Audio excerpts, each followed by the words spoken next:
Okay, so we are going to be speaking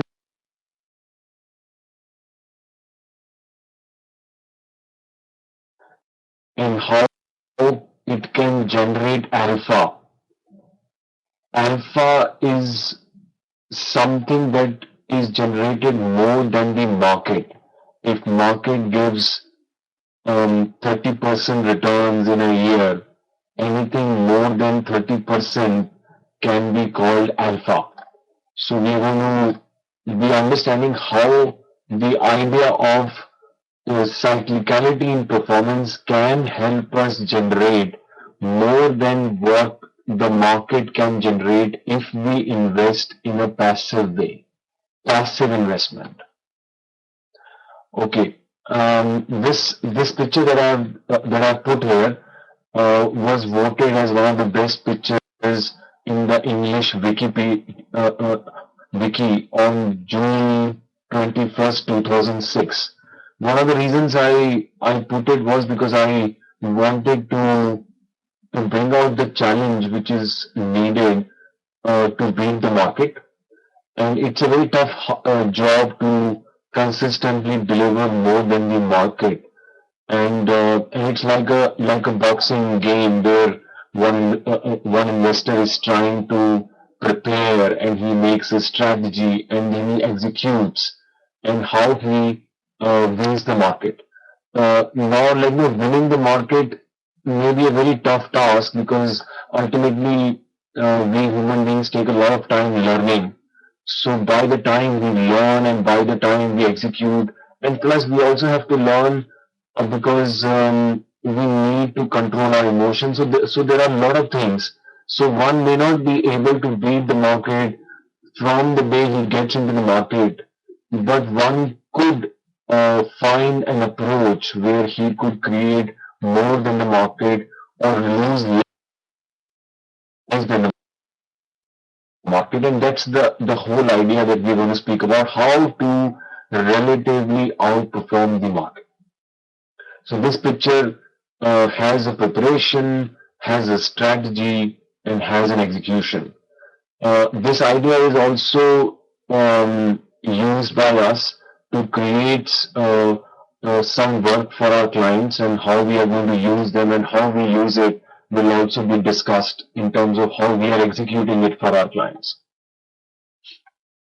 So the whole idea basically started from Wilfredo Pareto. Wilfredo Pareto was the father of microeconomics, and he was the man who uh, studied the wealth distribution back in Italy, and he coined the idea of the Pareto curve sometime around 1920s.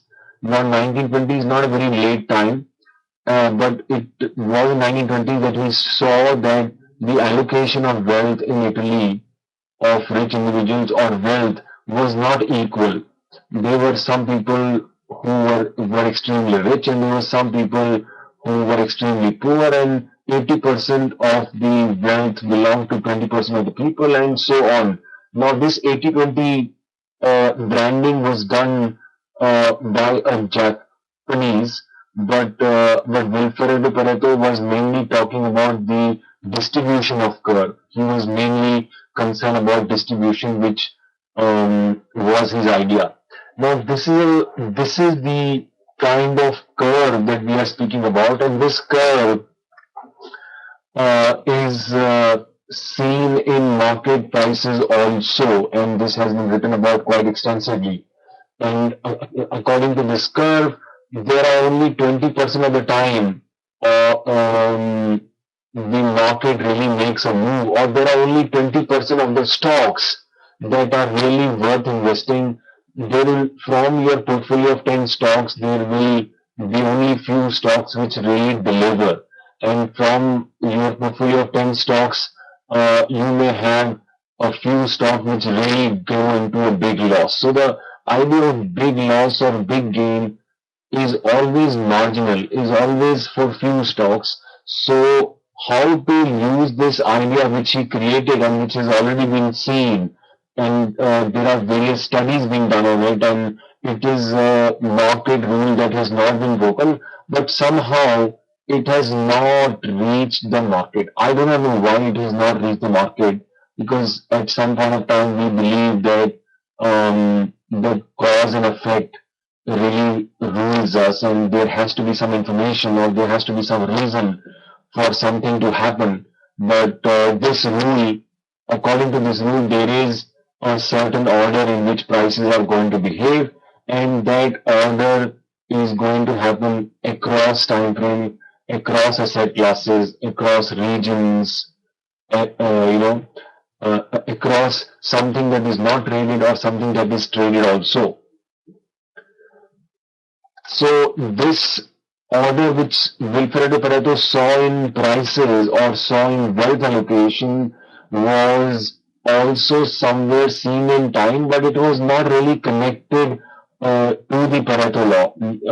And this was that there were various cyclists who were talking about 3.3-year cycles, and there were people who were talking about 10-year cycles, and Brian Berry was talking about 30-year cycles. There were some inventory cycles, there were some capital investment cycles, there were social generational cycles. So cyclists have been around for quite some time, and one of the oldest cyclists came before Pareto, and his name was Benner. And he also talked about some hierarchical structures of time.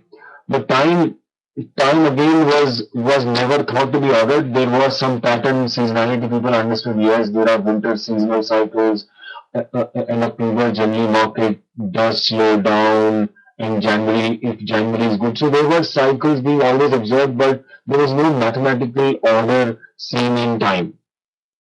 Tony Plummer was the first one who saw an order in time, and he said the time looked something like this. There was a smaller time, there was a larger time, and then there was a smaller times.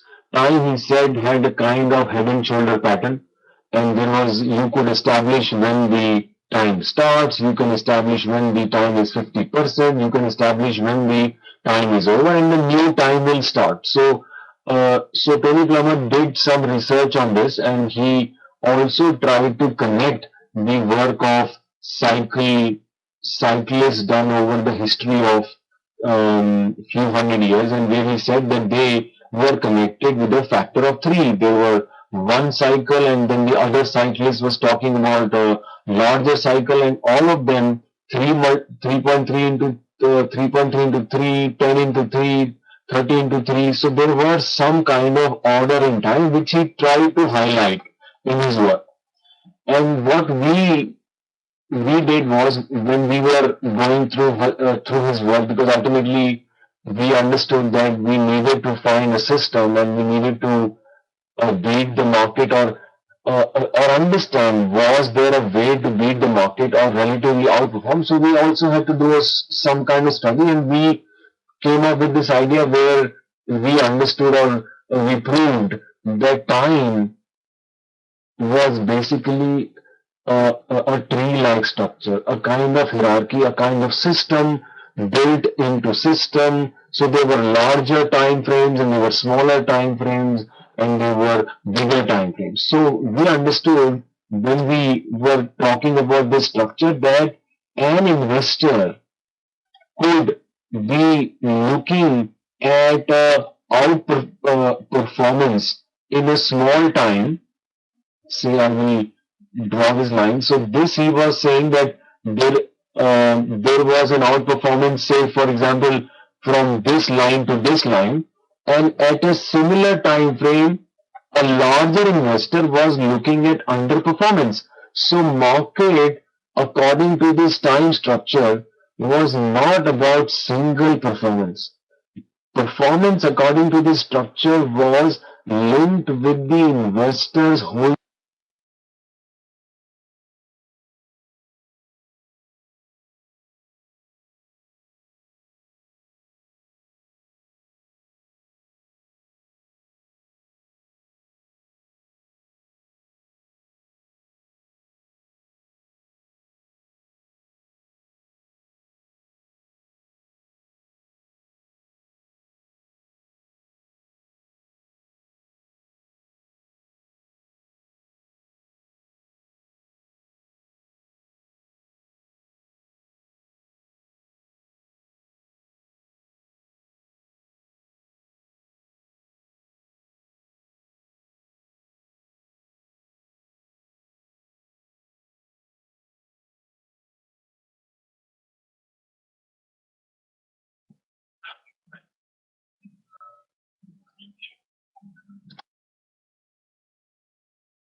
Okay, there is some issues with the server, some connection issues. Is my voice clear now? Okay, so we were we came after the Tony Plummer structure of time, and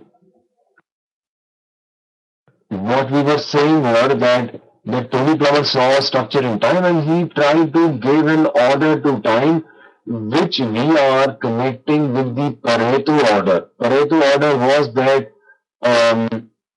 irrespective of the causes or effects, the wealth allocation means that there are 80% of the people will have normal wealth and 20% of the people will be extremely rich. This is what Pareto said. And this was an order which is witnessed everywhere. Every country, every region has shown this order in terms of wealth allocation, in terms of how society behaves, in terms of anything else, anything else. So this is you can even see in social behavior. You know, there are when human beings panic, most of them want to sell at the same time. So the sell orders also behave as an extreme. So it is not sell orders don't happen every day, not normal sell orders, sell, sell, sell. There are some time when the sell orders are huge and Dow Jones falls to a big time low, you know. So the whole idea of Pareto somewhere is about inequality. The whole idea of Pareto is um, somewhere about disproportion. And we are trying to extend that idea and show that even when it comes to performance, there is a similar idea. And that's what I'm trying to showcase here. So in this structure that I've shown about time, I've shown you three colors of triangles and I'm trying to explain you here that there can be two investors and for one investor the market can be outperforming because we cannot hear. Okay. All of you cannot hear me or is only at some end? I'll press F5. Okay. Okay, you're hearing. Okay, we have to overcome issues of technology.